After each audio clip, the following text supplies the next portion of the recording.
Europe Sans rendez-vous. 1, Mélanie Gomez. Heureuse de vous retrouver dans Sans Rendez-vous, votre émission santé et bien-être. Nous sommes ensemble comme chaque jour de la semaine jusqu'à 16h. Alors à mes côtés, le docteur Jimmy Mohamed. Avant de retrouver dans quelques minutes notre invité, le professeur France Robleau. C'est le moment du bon conseil du docteur Jimmy Mohamed. Alors aujourd'hui, Jimmy, vous nous parlez de nouveaux risques liés à l'inhalation du protoxyde d'azote, qu'on appelle aussi gaz hilarant. Vous nous en aviez parlé il y a quelques mois suite à une première alerte. Malheureusement, aujourd'hui, rebelote du côté du ministère.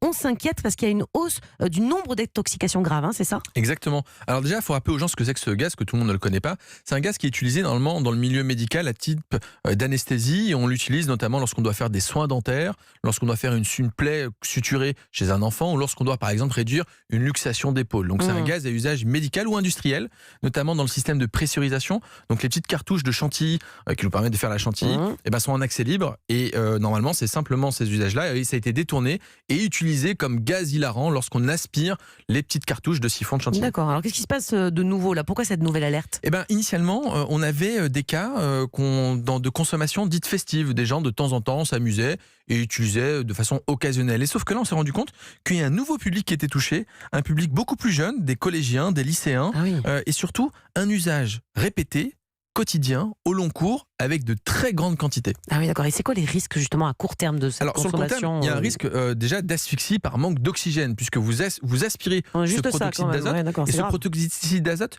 dans la cartouche, il est pur. Il n'y a pas d'oxygène. Alors qu'à l'hôpital, lorsque vous avez le masque, vous avez un mélange à 50% de protoxyde d'azote et à 50% d'oxygène.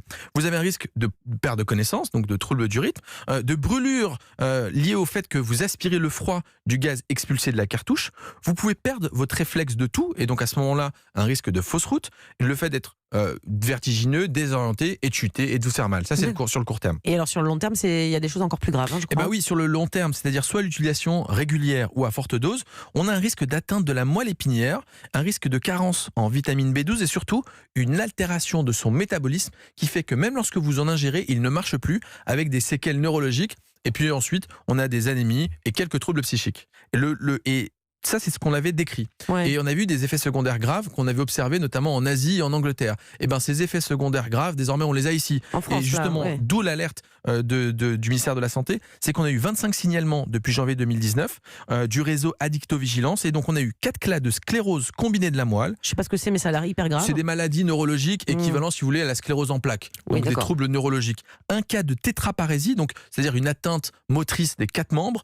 Une paraplégie, donc des 2 membres. Des polyradiculonévrites aiguës, une myélite aiguë transverse.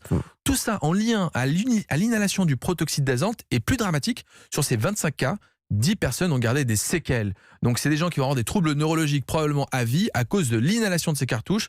Bref, ça peut être sympa, c'est très mauvais, très dangereux, et vous risquez vraiment sur le long terme de vous bousiller la santé et surtout d'avoir des atteintes neurologiques graves.